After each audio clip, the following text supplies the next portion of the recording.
Hello everyone, I am Ashutosh Singh and I welcome you all on just maths easy. बच्चों, ये हमारा जो video है इसमें हम लोग सर्कल के डीपीपी डिस्कस कर रहे हैं। हमारा सर्कल का डीपीपी सीरीज चल रहा है जिसमें हम लोग सर्कल के इंपॉर्टेंट क्वेश्चन कर रहे हैं according to JEE main and JEE advance. ठीक है, जेईई मेंस और जेईई एडवांस में कैसे क्वेश्चन आ सकते हैं वैसे हम लोग इसमें डीपीपी में वैसे सवाल डिस्कस कर रहे हैं। हम लोग इससे पहले 2 डीपीपी डिस्कस कर चुके हैं। आज के वीडियो में हम लोग डीपीपी थर्ड डिस्कस करेंगे। इस डीपीपी में टोटल हमारा 10 सवाल है जिसको हम लोग 2 पार्ट में डिस्कस करेंगे। ये हमारा फर्स्ट पार्ट होगा।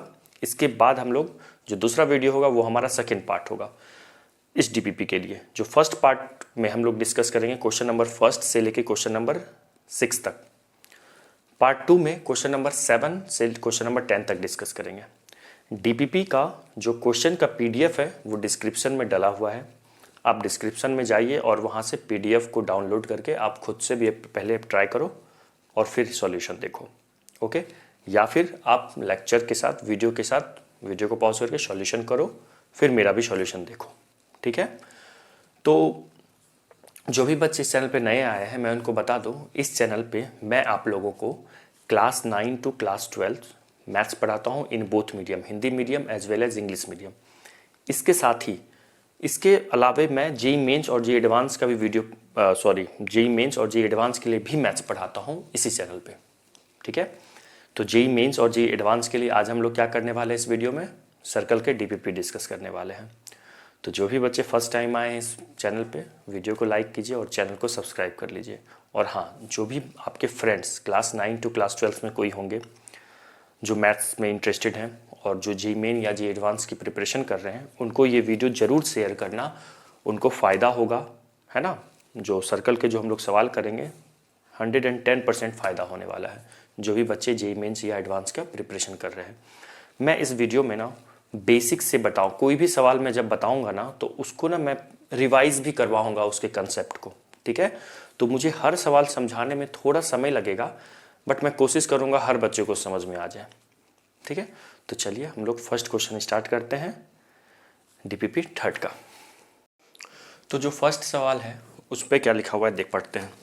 क्या लिखा हुआ है, the length of intercept the circle x² + y² + 10x - 6y + 9 = 0 makes on the x axis.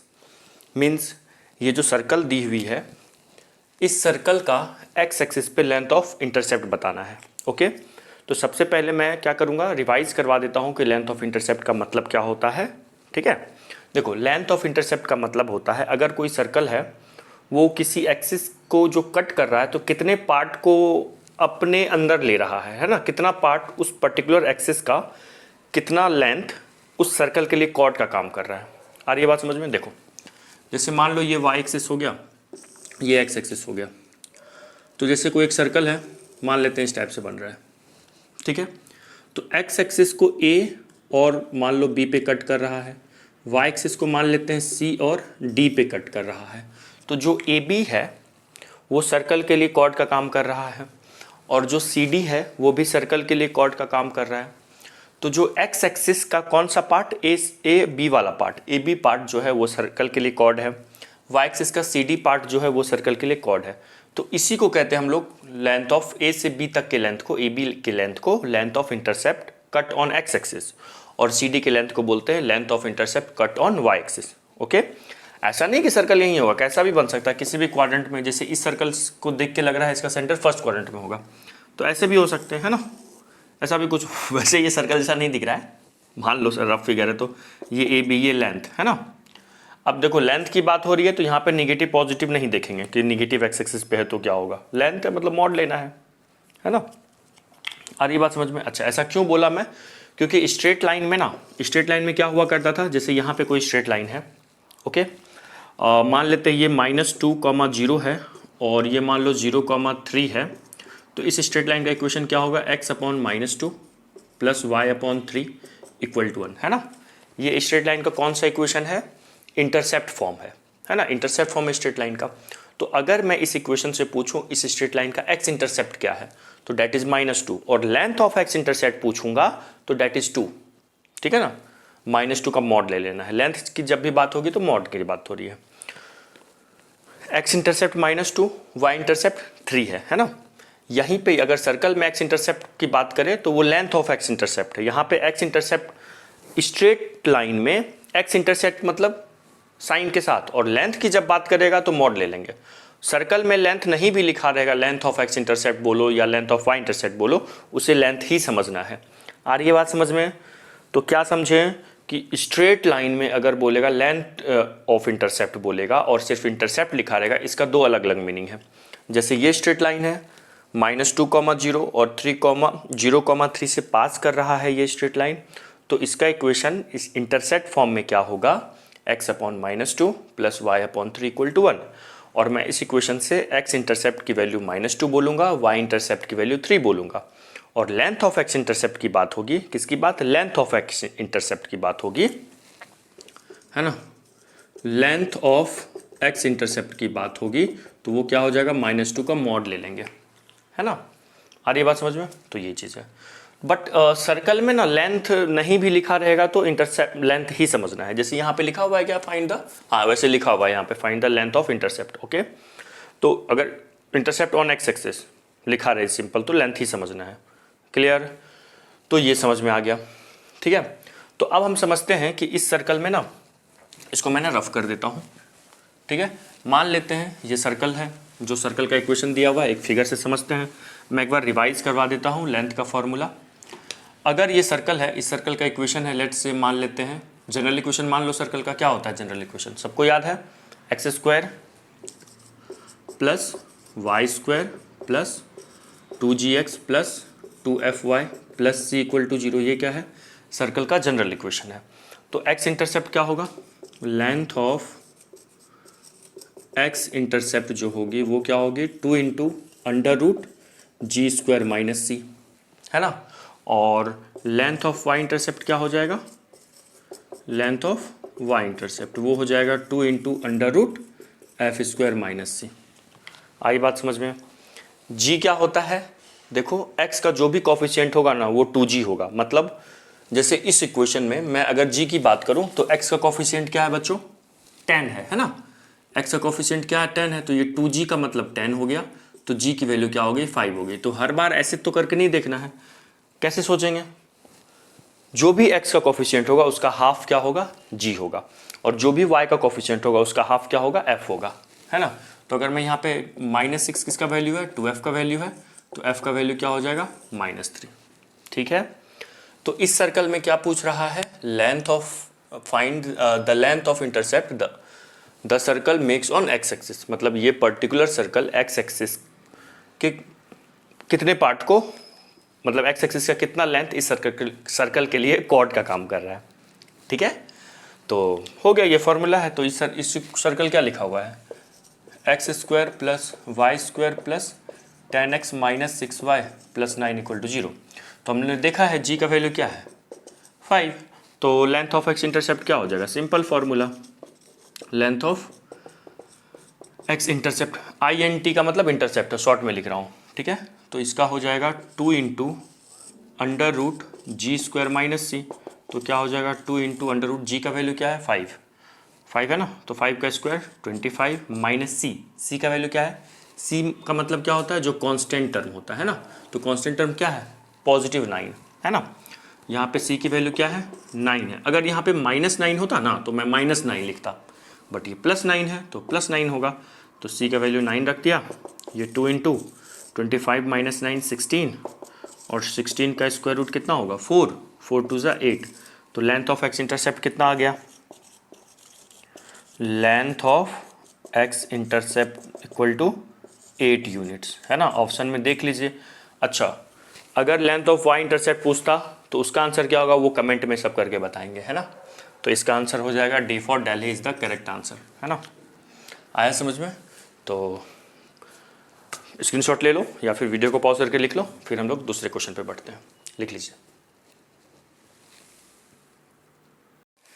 Now question number 2, ये भी अच्छा क्वेश्चन है, इससे भी कुछ ना कुछ सीखने को मिलेगा। देखो क्वेश्चन में क्या लिखा हुआ है, the equation of a circle whose centre is 3, -1। एक सर्कल है जिसका कि सेंटर, अच्छा सर्कल का इक्वेशन निकालना है, एक सर्कल का इक्वेशन निकालना है जिसका इसकी सेंटर दिया हुआ है, ठीक है। क्या दिया हुआ है, जहाँ तक पढ़े उसका इन्फॉर्मेशन लिख लेते हैं। ये हमारा ऑप्शन दिया हुआ है, एक सर्कल है जिसका कि सेंटर क्या दिया हुआ है 3,-1, ओके, ये सेंटर है। And which intercept on chord 6 lengths on the straight line this. समझ में आया इस लाइन का मतलब? इस लाइन का मतलब है, देखो एक सर्कल होगा जिसका कि सेंटर क्या होगा 3,-1, ओके। अब यहाँ से ना एक स्ट्रेट लाइन पास कर रहा है, एक स्ट्रेट लाइन पास कर रहा है, ठीक है, सर्कल को कट करते हुए, ओके। तो इसका जो लेंथ दिया हुआ है ना, length of intercept on and which intercept chord of length 6 units on the straight line. मतलब देखो कि ये जो स्ट्रेट लाइन है ना, कौन सा स्ट्रेट लाइन 2x, ये जो इसका इक्वेशन दिया हुआ है 2x - 5y + 18 = 0। ये जो लेंथ है ना, इस लेंथ का वैल्यू कितना दिया हुआ है क्वेश्चन में 6 यूनिट है ना। ए से लेके बी तक का लेंथ कितना दिया हुआ है 6 यूनिट दिया हुआ है, ठीक है। ये दिख नहीं रहा है क्या, छोटा दिख रहा है, 6 यूनिट दिया हुआ है। अब अपने को निकालना है सर्कल का इक्वेशन, ठीक है। तो अगर किसी भी सर्कल का इक्वेशन निकालना हो और अगर उसका क्या दिया हो, सेंटर दिया हो, देखो सेंटर दिया हुआ है ना, तो उसका रेडियस फाइंड आउट कर लो। अगर रेडियस फाइंड आउट हो जाएगा तो क्वेश्चन इजीली हो जाएगा, सेंटर रेडियस फॉर्म लगा देंगे, ओके। सर्कल के इक्वेशन में सेंटर रेडियस फॉर्म क्या होता है, सर्कल का इक्वेशन सेंटर रेडियस फॉर्म में अगर सेंटर a, b है तो और रेडियस r है तो क्या हो जाएगा इक्वेशन x - a का whole square plus y - b का whole square equal to r square. ये क्या होता है, सर्कल का इक्वेशन होता है। तो हम लोग यही फॉर्म लगाएंगे, सेंटर रेडियस फॉर्म लगाएंगे। अपने को रेडियस a और b का वैल्यू तो पता है, सेंटर तो पता है, बस रेडियस का वैल्यू फाइंड आउट करना है, ठीक है।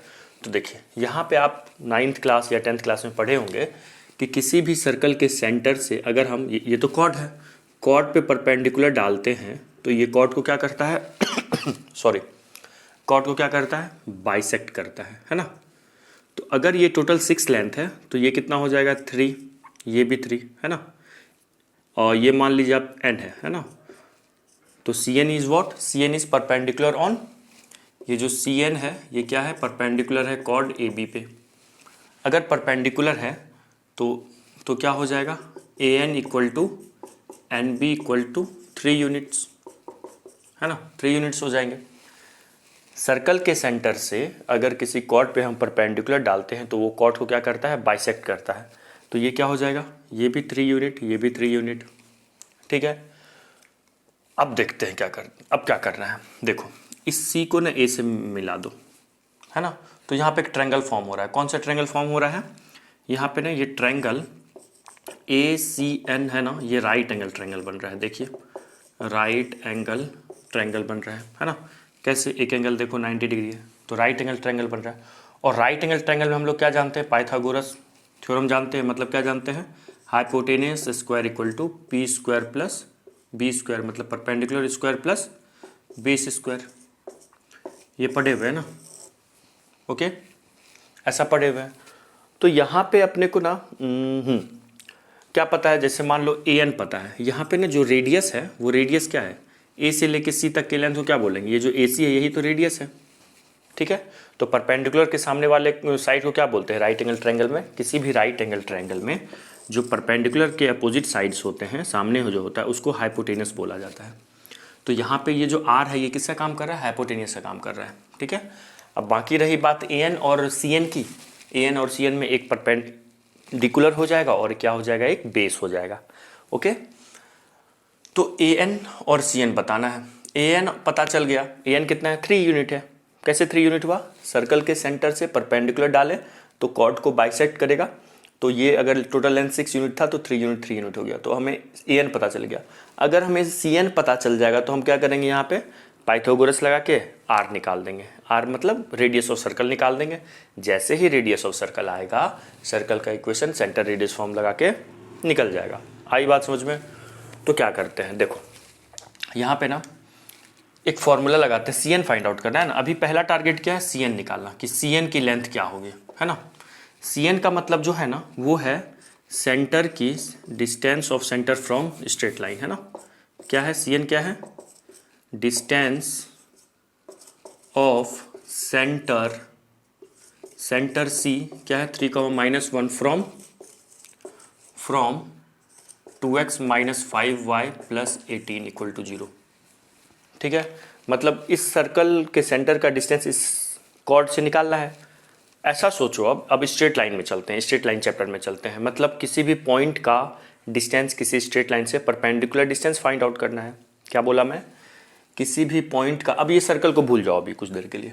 अब ये सेंटर दिख रहा है, सेंटर मतलब एक पॉइंट है। इस पॉइंट का डिस्टेंस इस स्ट्रेट लाइन से परपेंडिकुलर डिस्टेंस क्या होता है, तो वो फार्मूला लगाते हैं। तो फार्मूला क्या होता है परपेंडिकुलर डिस्टेंस का? किसी अगर कोई पॉइंट है, मान लेते हैं P, जिसका कोऑर्डिनेट है x1 y1, और कोई लाइन है ना, जिसका इक्वेशन है general equation ax + by + c = 0। तो ये अगर ये मान लो n है, तो जो Pn का लेंथ हो जाएगा, है ना, मतलब ये जो डिस्टेंस हो जाएगा, ये डिस्टेंस हो जाएगा ax1 + by1 + c / √a² + b²। इसका हम क्या करेंगे, मॉड ले लेंगे। आ रहा है समझ में? मैं कोशिश कर रहा हूँ कि हर सवाल से ना अपना कंसेप्ट भी रिवाइज होते चले, है ना। तो पाइथागोरस रिवाइज हो गया इस, है ना, ये डिस्टेंस फॉर्मूला रिवाइज हो रहा है स्ट्रेट लाइन का। तो बस अब इसमें लगा देते हैं। तो इस सेंटर ये क्या है अपना, देखो ये x1 y1 हो जाएगा, और इस लाइन का इक्वेशन अपने को पता ही है। तो बस ये डिस्टेंस फार्मूला यहाँ पे लगा दो। तो डिस्टेंस फार्मूला क्या हो जाएगा यहाँ पे, x1, x की जगह पे x1 रखेंगे तो 2 × 3 - 5 × -1 + 18 अपॉन √ क्या हो जाएगा, a² + b²। a क्या है, x के कोफिशिएंट को a बोलेंगे, तो 2 का स्क्वायर 4 + b²। b क्या है, y के कोफिशिएंट को, तो ये हो जाएगा 25, है ना।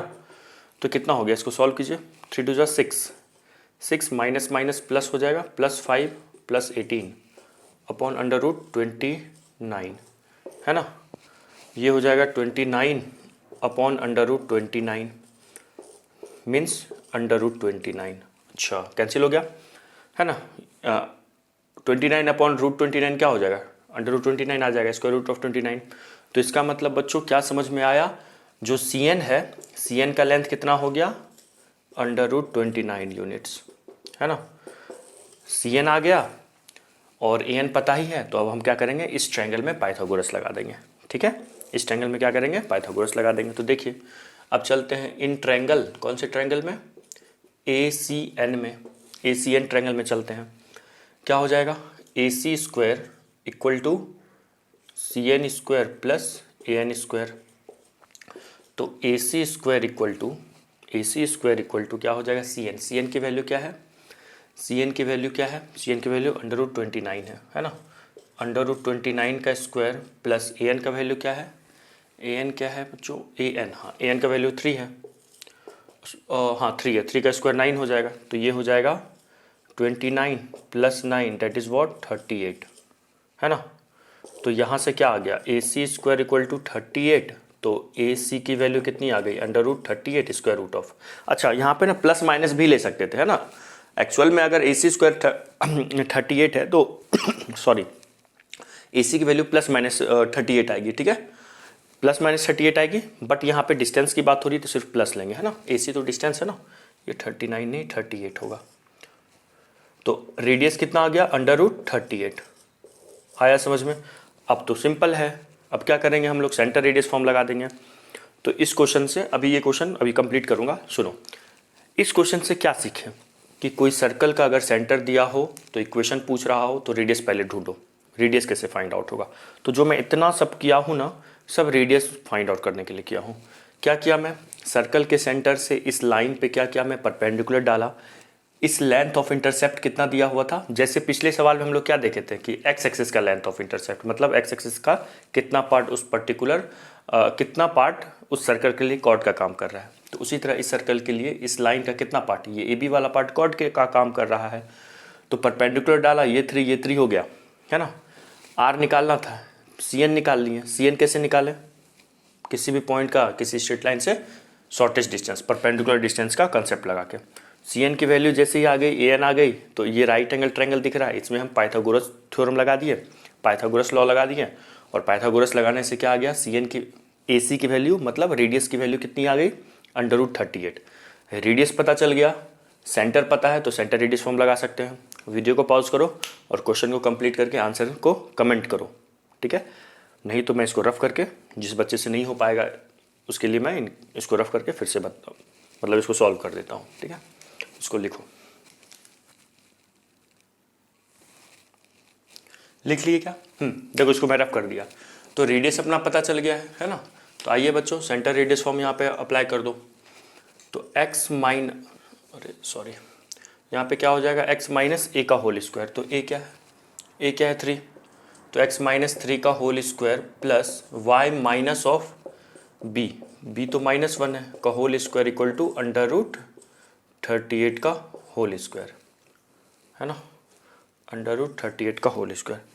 तो यहाँ पे a प्लस बी का होल स्क्वायर इस फॉर्मेट में आंसर है, नहीं है, जनरल इक्वेशन में कन्वर्ट किया हुआ है। तो a प्लस बी के होल स्क्वायर पे इसको ओपन कर दीजिए, ये क्या हो जाएगा, a square plus 9 minus 6x Y square. अच्छा ये माइनस माइनस प्लस हो जाएगा ना, तो मैं डायरेक्ट प्लस कर दूँ, यहाँ पे प्लस कर दे रहा हूँ, ठीक है। ये plus Y square plus 1b square plus 2y हो जाएगा इक्वल टू 38, ठीक है। तो क्या आ रहा है, ये X square plus Y square minus 6x plus 2y, ठीक है।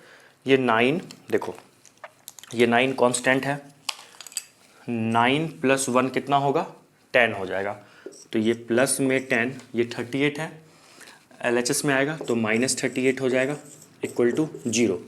तो फाइनल आंसर क्या हो जाएगा बच्चों, यहाँ से फाइनल आंसर हो जाएगा X square plus Y square minus 6x plus 2y minus of -28 equal to 0। तो this is what, this is our final answer. तो चलिए ऑप्शन में चेक कीजिए, X square plus Y square minus 6y, हाँ ये तो ए में ही आंसर है, बाकी में ये प्लस है माइनस है ना। तो A is the correct answer. आया समझ में? तो इस क्वेश्चन से मैंने हम लोग क्या सीखे, क्या रिवाइज किए कि किसी भी सर्कल पे अगर कोई लाइन इस तरीके से कॉर्ड कर रहा, बाइसेक्ट हो रहा हो, सॉरी सर्कल से बाइसेक्ट नहीं हो रहा है, मतलब क्या सीखे कि अगर कोई लाइन इस तरीके से पास कर रहा हो और सर्कल का सेंटर दिया हो तो इक्वेशन कैसे निकालेंगे, रेडियस निकाल लेंगे। रेडियस के लिए क्या करेंगे, पहले हम लोग क्या किए, सर्कल के सेंटर से इस लाइन पे परपेंडिकुलर डाल के ये हाफ ऑफ कर लिए, ये 3 हो गया, फिर पाइथागोरस लगा के ये वाला डिस्टेंस निकाल दिए, AC इज़ व्हाट, AC ही अपना रेडियस है। जैसे ही रेडियस आएगा सेंटर रेडियस फॉर्म लगा देंगे, ओके। देखो मुझे क्वेश्चन समझाने में टाइम लग रहा है ना, ऐसा नहीं कि इस एक क्वेश्चन में मैं इतना टाइम ले लिया तो आप लोगों को भी इतना टाइम लगेगा। मैं कोशिश कर रहा हूँ कि हर बच्चे को समझ में आ जाए, इसीलिए मैं एक चीज़ को ना 2-3 बार रिपीट कर रहा हूँ, है ना। इसीलिए मुझे क्वेश्चन को समझाने में थोड़ा टाइम लग रहा है।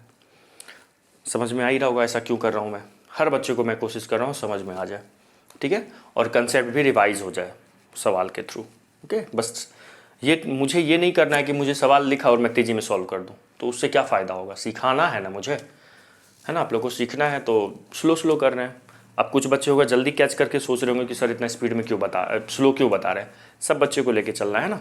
अगर किसी से हो गया ये क्वेश्चन तो वीडियो को आगे करके नेक्स्ट क्वेश्चन सॉल्व करो, ठीक है। तो क्वेश्चन नंबर 2 हो गया, थर्ड क्वेश्चन करते हैं, लिखिए इसको ना। क्वेश्चन नंबर 3, 2 क्वेश्चन हो गया, क्वेश्चन नंबर 3 में आते हैं। जो क्वेश्चन नंबर 3 है, इस सवाल से हमारा क्या रिवाइज होगा, किसी भी पॉइंट का किसी सर्कल से मिनिमम डिस्टेंस क्या होता है, मैक्सिमम डिस्टेंस क्या होता है और कैसे फाइंड आउट करते हैं। मिनिमम डिस्टेंस और मैक्सिमम डिस्टेंस का मतलब क्या होता है ना, और वो फाइंड आउट कैसे करते हैं, रिवाइज हो जाएगा। ये किसी भी सर्कल से मिनिमम और मैक्सिमम डिस्टेंस पे मैं एक इस पर्टिकुलर टॉपिक पे एक वीडियो बनाया हुआ है मेरा, उसका लिंक मैं डिस्क्रिप्शन बॉक्स में डाल दूंगा। आप लिंक पे जाके डिस्क्रिप्शन में जाके आप डायरेक्ट उस वीडियो पे जाके उसमें अच्छे से एकदम डिटेल में मैं पढ़ाया हूँ, ठीक है ना, वहाँ पे जाके आप देख सकते हो, ओके। वैसे अब यहाँ देखते हैं क्या है। द क्वेश्चन में है the greatest distance of the point, okay. ये एक सर्कल है, ये पॉइंट दिया हुआ है, इस पॉइंट का सर्कल से ग्रेटेस्ट डिस्टेंस पूछ रहा है। तो पहले समझते हैं ग्रेटेस्ट डिस्टेंस और शॉर्टेस्ट डिस्टेंस का मतलब क्या होता है। देखो अगर ये मान लेते हैं कोई सर्कल है, सर्कल का इक्वेशन कुछ रहेगा, सेंटर कुछ रहेगा, है ना। ये मान लो C है, मान लेते हैं कोई पॉइंट P है जो सर्कल के से बाहर है, मान लेते हैं कोई पॉइंट P है वो एक्सटीरियर टू द सर्कल है, ठीक है। तो उस पॉइंट P का जो सर्कल से शॉर्टेस्ट डिस्टेंस होगा, देखो यहाँ से ना बहुत सारे डिस्टेंस दिख रहे हैं सर्कल से इस पॉइंट का। कैसे बहुत सारे डिस्टेंस दिख रहे हैं, देखिए यहाँ पे, जैसे ये एक डिस्टेंस हो गया है ना, एक मिनट, ये एक डिस्टेंस हो गया, ये एक डिस्टेंस हो गया, बहुत सारे टाइप के डिस्टेंस यहाँ से दिख रहे हैं, है ना। इस साइड दिख रहा है, मतलब यहाँ से भी डिस्टेंस हो सकता है सर्कल से, यहाँ से भी डिस्टेंस हो सकता है, यहाँ से भी, बहुत सारे डिस्टेंस दिख रहे हैं। बट हमें जो अपने को कौन सा निकालना है, शॉर्टेस्ट डिस्टेंस। तो देखो ध्यान से, शॉर्टेस्ट डिस्टेंस क्या होगा, इस पॉइंट P से एकदम नॉर्मली चलेंगे इस सर्कल पे, ठीक है ना, नॉर्मली चलेंगे। ओके, मतलब ये जो पॉइंट, ये लाइन है जो P से आ रही है, ये सर्कल पे नॉर्मल है, और हम जानते हैं सर्कल पे जो नॉर्मल होता है वो सेंटर से पास करता है और अपोजिट डायरेक्शन में। तो अगर ये अपना A है और इस पॉइंट को B मान लो, तो जो PA होगा ना वो हमारा होगा शॉर्टेस्ट डिस्टेंस। डिस्टेंस यहाँ बहुत सारा है ना, इस पर्टिकुलर पॉइंट का इस सर्कल से बहुत सारे डिस्टेंस है ना। बट जो शॉर्टेस्ट डिस्टेंस होगा वो कौन सा होगा, ये नॉर्मली जो आगे बढ़ेंगे, है ना। P से A पे पहले कट हुआ, फिर सर्कल को आगे चल के B पे कट कर रहा है, तो ये शॉर्टेस्ट हो गया। और लॉन्गेस्ट क्या हो जाएगा, मैक्सिमम डिस्टेंस क्या हो जाएगा, PB, है ना। जैसे यहाँ पे क्या कह रहा है, ग्रेटेस्ट डिस्टेंस, तो जो मैक्सिमम डिस्टेंस बोलो या ग्रेटेस्ट डिस्टेंस बोलो, है ना, वो क्या हो जाएगा, PB हो जाएगा, है ना। आई बात समझ में। अच्छा, अब ये तो बात रही कि अगर वो पॉइंट सर्कल के बाहर होगा, और अगर पॉइंट सर्कल के अंदर होगा तो क्या हो सकता है, देख लेते हैं, उसके लिए भी देख लेते हैं। मान लेते हैं कोई पॉइंट है यहाँ पे, है ना, इसका सेंटर C है ये, और ये P है ना। तो देखिए आप यहाँ पे बहुत सारा डिस्टेंस हो रहा है, यहाँ पे बहुत सारे डिस्टेंस है, ये एक डिस्टेंस है, ये एक डिस्टेंस है, ये एक डिस्टेंस है, बहुत सारा डिस्टेंस है इस पॉइंट P से इस पर्टिकुलर सर्कल का, है ना। करना क्या है, पॉइंट से चलना है, सर्कल के सर्कमफेरेंस पे पहुंच जाना है। तो बहुत सारे डिस्टेंस दिख रहे हैं ना, बट जो शॉर्टेस्ट डिस्टेंस है वो ये वाला लेंथ होगा। देखो उसको मैं ब्लैक से बना रहा हूँ, ये वाला लेंथ होगा जो शॉर्टेस्ट डिस्टेंस होगा, है ना।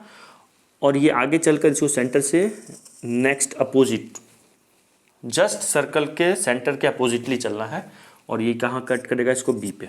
ओके, तो ये जो PA हो जाएगा ये शॉर्टेस्ट हो जाएगा, और PB क्या हो जाएगा, P से लेके B तक का ये क्या हो जाएगा, अपना ग्रेटेस्ट डिस्टेंस हो जाएगा।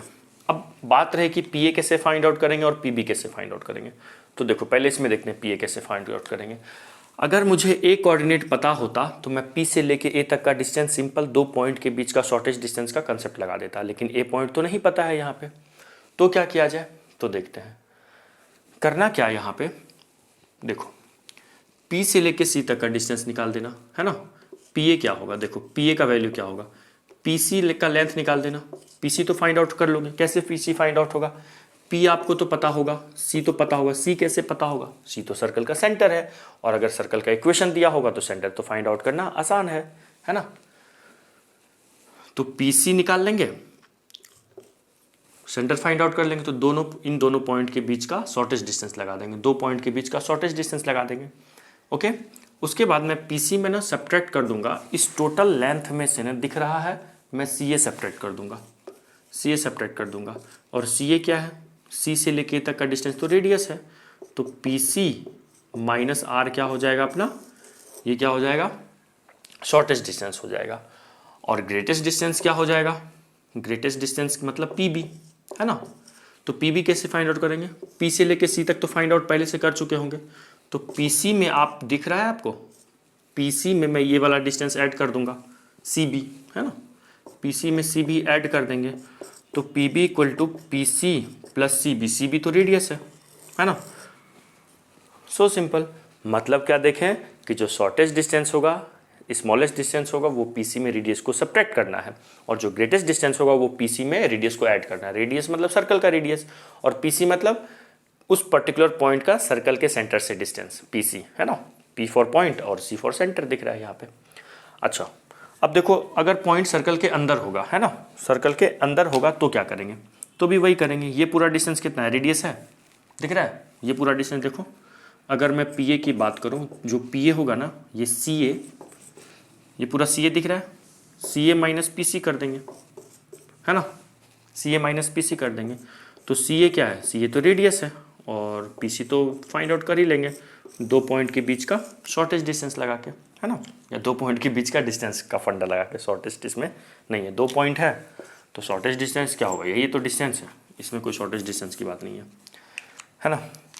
और मैक्सिमम डिस्टेंस क्या होगा, ये पी सी फाइंड आउट कर देंगे, पी बी इक्वल टू क्या हो जाएगा, P C plus C B R है ना। तो हमने क्या देखा यहाँ पे, ध्यान से देखो, जो ग्रेटेस्ट डिस्टेंस है ना उसमें सेम फार्मूला आया P C plus R, but shortest distance में ध्यान से देखो, एक में पी सी माइनस आर आया, एक में आर माइनस पी सी।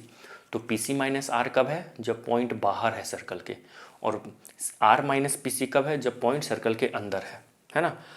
अब आपको ये मन में आ रहा, अरे सर तो पहले मुझे ये चेक करना पड़ेगा क्या, अब बच्चों के मन में ये आ रहा होगा डाउट कि पहले चेक करना पड़ेगा क्या कि ये पॉइंट सर्कल के बाहर है या अंदर है। अब इसको मैं कैसे चेक करूं, तो नहीं, चेक करने की जरूरत नहीं है, सिंपल पीसी निकालना और आर निकालना, सब्ट्रैक्ट कर देना, पीसी माइनस आर कर देना या आर माइनस पीसी कर देना।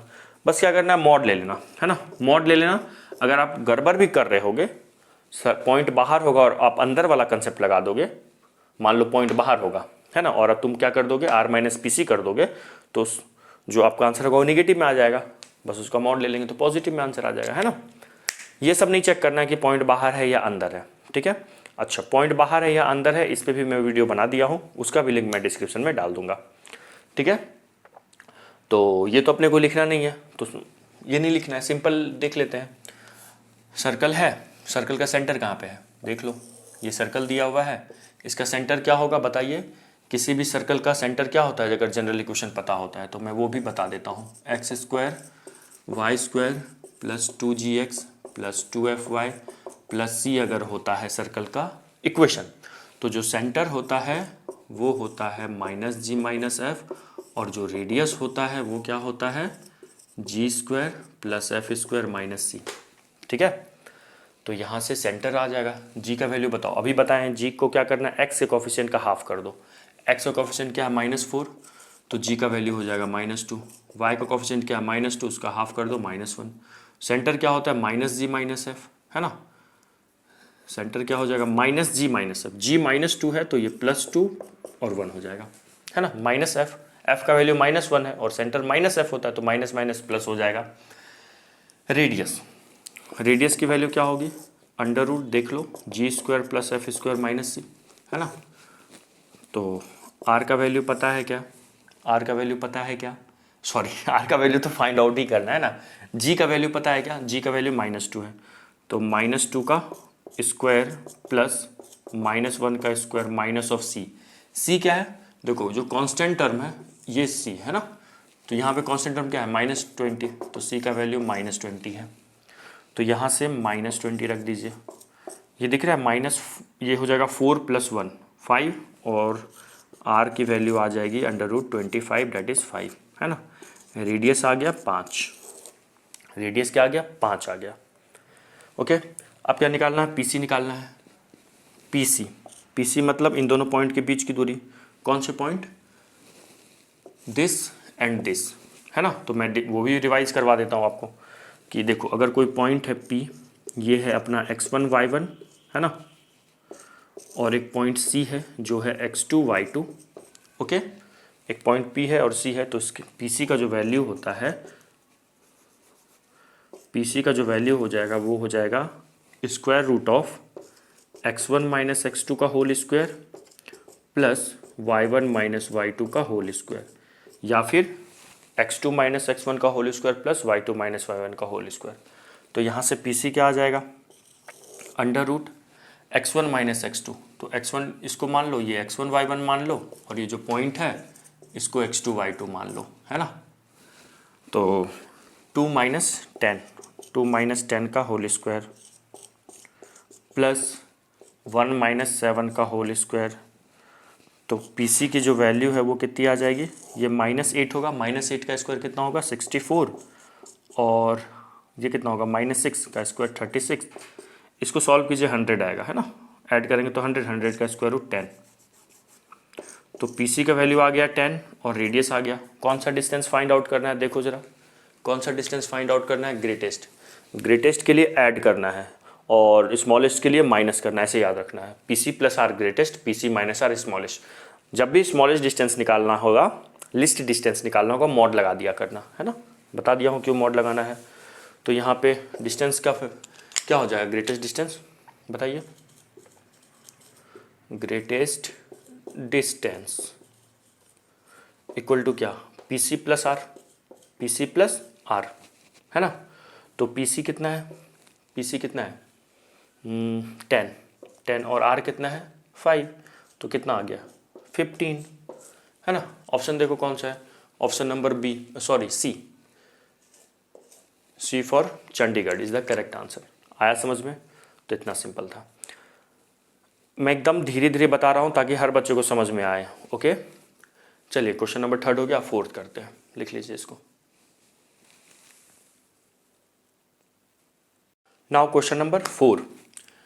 क्वेश्चन नंबर 4 देखिए क्या कह रहा है। एक इक्वेशन दिया हुआ है, वहां पे इक्वेशन एक दी हुई है और कह रहा है इक्वेशन, ये जो इक्वेशन है ना एक सर्कल को रिप्रेजेंट कर रहा है, तो a² प्लस b² का वैल्यू फाइंड आउट करना है।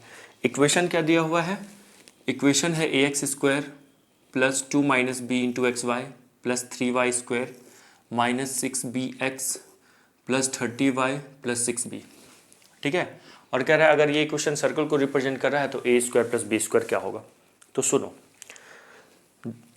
सेकेंड डिग्री इक्वेशन को, जो general equation in second degree होता है, जैसे मैं कहूँ कि general equation in first degree, तो क्या हो जाएगा ये 2 वेरिएबल में, तो ax plus by plus c equal to G, ये जनरल इक्वेशन है ना, डिग्री 1 है इसकी। ओके, 2 वेरिएबल में है। अगर मैं यहाँ पे कहूँ general equation in of second degree, है ना, इन 2 वेरिएबल, जनरल इक्वेशन इन, अच्छा 2 वेरिएबल में ही होगा सेकेंड डिग्री, है ना। तो general equation of second degree जो होता है, ध्यान से देखना, ये होता है ax² plus by² plus 2hxy plus 2gx plus 2fy plus c equal to 0। ये क्या हो गया, ये होता है general equation in second degree. मतलब सेकेंड डिग्री में, मतलब पावर 2 हो, सेकेंड हाईएस्ट पावर 2 हो, सेकेंड डिग्री का ये जनरल इक्वेशन है, ठीक है ना। देखो x² का भी टर्म होगा इसमें, स्क्वायर वाला भी टर्म होगा, लीनियर वाला भी टर्म होगा और कांस्टेंट टर्म भी होगा। देखो डिग्री 2 है, इसकी भी डिग्री 2, इसकी भी डिग्री 2, इसकी भी डिग्री 2, x का पावर 1, y का power 1, total power degree, total degree 2, है ना। यहाँ पे डिग्री 1, यहाँ पे 1, यहाँ पे 0। तो ये जनरल इक्वेशन है 2 डिग्री में, है ना। तो सेकेंड डिग्री का जनरल इक्वेशन एक सर्कल को जब रिप्रेजेंट कर रहा होगा तो उसमें वो कब करेगा, अब कोई भी general equation in second degree, मतलब सेकेंड डिग्री का जनरल इक्वेशन सर्कल को कब रिप्रेजेंट करेगा, ध्यान से देखना।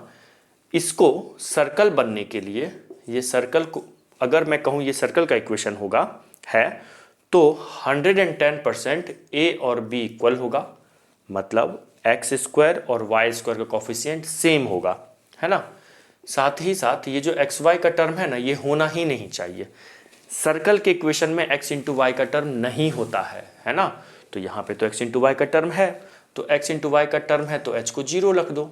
जैसे ही h 0 होगा ये पूरा टर्म वैनिश हो जाएगा, है ना, खत्म हो जाएगा और a और b इक्वल हो जाएगा, तो सर्कल को रिप्रेजेंट करेगा। हमेशा याद रखना, कोई भी 2 डिग्री इक्वेशन अगर हो x² और y² में और पूछे कोई कि ये सर्कल को रिप्रेजेंट कर रहा है या नहीं कर रहा है, आप 2 चीज़ देखिए, x² और y² का कोफिशिएंट देखिए सेम है या नहीं है ना, और x इंटू वाई का टर्म वहाँ पे नहीं होना चाहिए। अगर है तो बता देंगे, बोल देंगे सर्कल। जैसे मान लो यहाँ 2 होता, यहाँ भी 2 होता, तो x² और y² का कोफिशिएंट तो सेम हो गया और उस इक्वेशन में h का भी टर्म हो जाता। मान लेते हैं यहाँ पे होता 4x इंटू वाई, है ना, तो सर्कल को नहीं रिप्रेजेंट करता। दोनों कंडीशन होना चाहिए, a और b भी इक्वल होना चाहिए, a और b इक्वल होना चाहिए, मतलब x² और y² का कोफिशिएंट सेम होनी चाहिए और x इंटू वाई का टर्म नहीं होना चाहिए। नहीं होने के लिए 2 तो 0 नहीं हो सकता, xy को नहीं होने के लिए h को 0 करना है, h 0 होगा। तो अब यहाँ पे ये क्या कह रहा है, ये इक्वेशन क्या लिखा हुआ है, ax²। अच्छा यहाँ से कंफ्यूज मत हो जाना कि सर ये वाला b और ये वाला b सेम है, मैं तो इन जनरल लिखा हूँ ना, है ना, कंफ्यूज नहीं होना है। Plus 2 minus B into X Y plus 3y² minus 6bx plus 30y plus 6 into B equal to 0। अब इसको सर्कल बनने के लिए ये वाला कंसेप्ट लगाना पड़ेगा, x² और y² का कोफिशिएंट सेम। तो यहाँ पे देखो x² का कोफिशिएंट क्या है, y² का कोफिशिएंट क्या है, तो मैं कह सकता हूँ क्या a की वैल्यू 3 होगी, एक्स स्क्वायर और वाई स्क्वायर का कोफिशिएंट सेम होना चाहिए, ऐसा कह सकते हैं। ठीक है, ए का वैल्यू 3 हो गया और x इंटू वाई का कोफिशिएंट 0 होना चाहिए, है ना। x इंटू वाई का टर्म नहीं होना चाहिए, तो x इंटू वाई का टर्म ये है ना। x इंटू वाई का कोफिशिएंट 0 होना चाहिए, तभी तो x इंटू वाई का टर्म वैनिश हो जाएगा, खत्म हो जाएगा। तो ये क्या होगा, 2 माइनस बी इक्वल टू 0। तो यहाँ से b की वैल्यू कितनी आ गई, 2। आया समझ में। तो b भी पता चल गया और a भी पता चल गया। तो पूछ क्या रहा है, तो अपने को a की वैल्यू 3 आ गई, b की वैल्यू 2 आ गई। पूछ रहा है a square plus B square 3 का स्क्वायर प्लस 2 का स्क्वायर 9 प्लस 4 13। ऑप्शन में देखिए 13 है कहीं, 9 प्लस 4 13, 13 तो ऑप्शन में नहीं है, कुछ गड़बड़ है क्या। 9 प्लस, ठीक है ऑप्शन में नहीं है, मैं गलत क्वेश्चन लिखा हूँ क्या, लेट मी चेक। अरे अरे अरे यहाँ पे ना बी में ना 13 ऑप्शन में है ना, ऑप्शन गड़बड़ था, सॉरी ऑप्शन में मिस्टेक था, है ना। तो अपना B is the correct answer, है ना। 13 आ गया, आया समझ में। तो क्वेश्चन नंबर 4 हो गया। नेक्स्ट क्वेश्चन नंबर 5 करते हैं।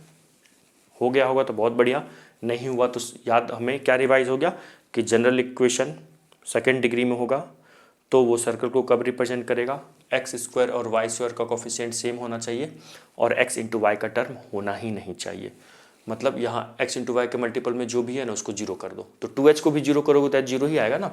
तो यहाँ पे x इंटू वाई का कोफिशिएंट 2 माइनस बी था, उसको मैंने जीरो रखा तो b का वैल्यू 2 आ गया, a का वैल्यू 3 आ गया था, a square plus B square 13 आ गया।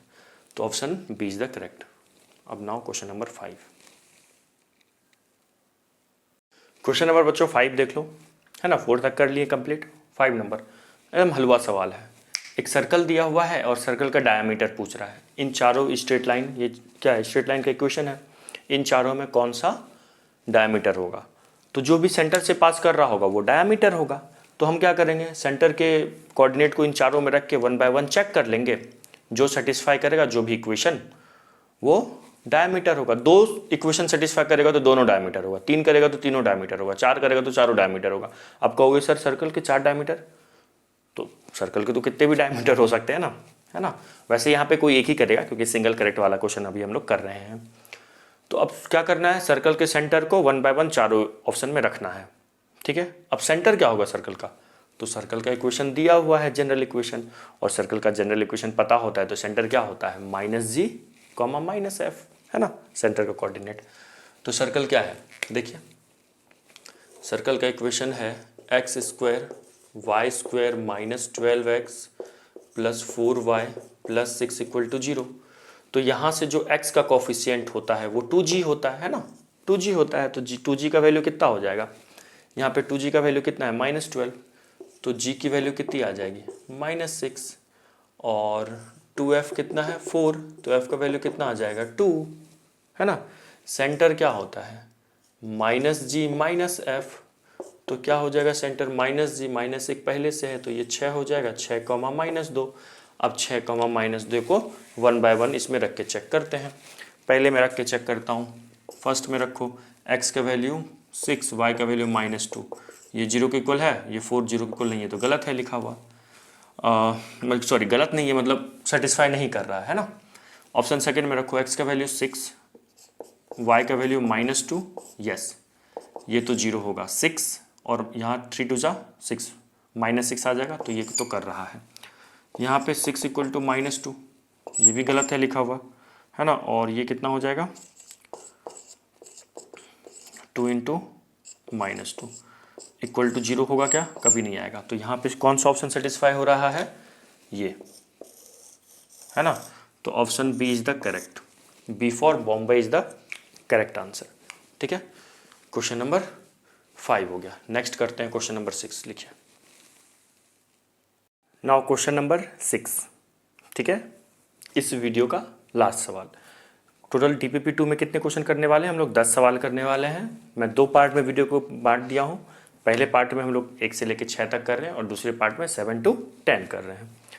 तो देखो इस क्वेश्चन में क्या है, इसमें हम लोग ट्रिगोनोमेट्री का कंसेप्ट भी अप्लाई करेंगे। Area of a circle in which a chord of length √2 makes an angle of π/2 at the centre is, आया सवाल समझ में? एक सर्कल है, उस सर्कल का एरिया निकालना है, ठीक है। एक अननोन सर्कल है, उस अननोन मतलब कोई एक सर्कल दिया हुआ है, ठीक है, इस सर्कल का एरिया निकालना है। अब सर्कल जैसा नहीं दिख रहा होगा, बट मान लो सर्कल ही है ना, एग्जैक्ट सर्कल तो नहीं बन पाएगा ना रफ हाथ हैंड से, है ना, हैंड फ्री है।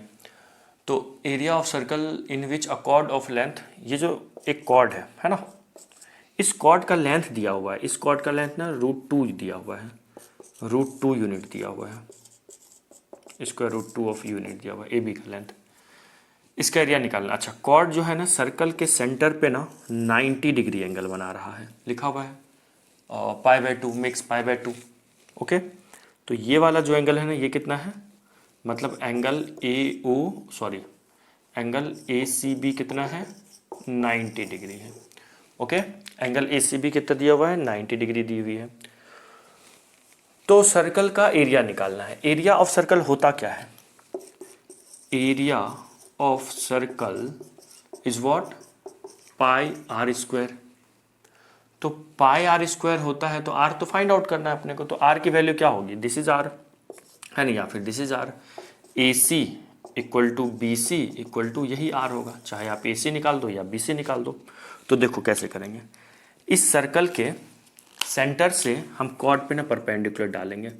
तो जो सर्कल के सेंटर से कॉर्ड पे परपेंडिकुलर डलता है ना, वो कॉर्ड को तो बाइसेक्ट करता ही है, साथ ही ये वाला जो एंगल है ना, जो सेंटर पे बना हुआ एंगल भी बाइसेक्ट होता है।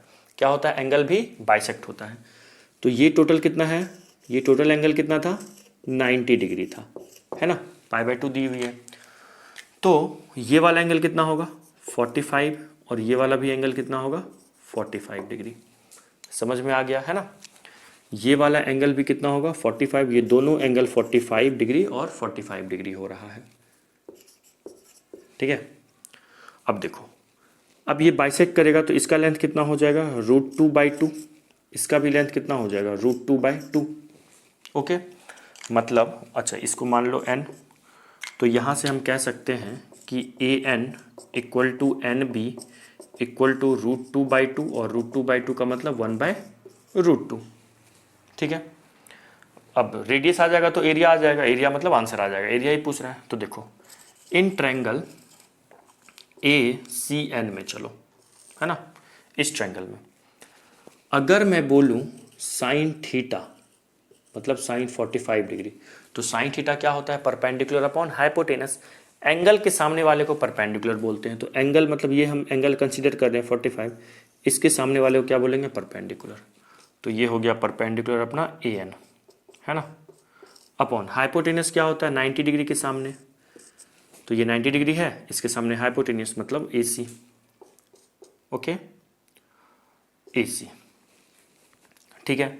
ये कितना है, 1/√2, साइन 45 डिग्री का वैल्यू कितना होता है, 1/√2 इक्वल टू AN का वैल्यू कितना है, AN का वैल्यू है, ये फाइंड आउट कर चुके हैं, 1/√2, ये भी है, अपॉन AC मतलब R।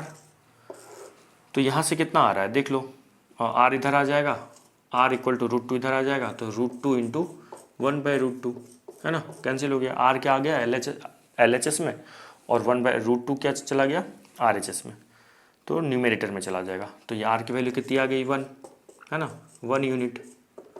रेडियस फाइंड आउट आ गया, तो एरिया क्या हो जाएगा, एरिया क्या होगा, πr का वैल्यू 1 है, मीन्स π² यूनिट इज एरिया। आया समझ में। तो कौन सा आंसर होगा अपना, पाई है, option number C for Chandigarh is the correct answer. आया समझ में। तो इस वीडियो में हमने कितना सवाल किया, DPP थर्ड का 6 सवाल, 1 से लेकर 6। इसका पार्ट 2 में 7, 8, 9, 10 करेंगे, ओके। तो अब चलिए पार्ट 2 ये हो गया, तो पार्ट 2 अब देखना है, ठीक है। तब तक के लिए बाय, हैव अ नाइस।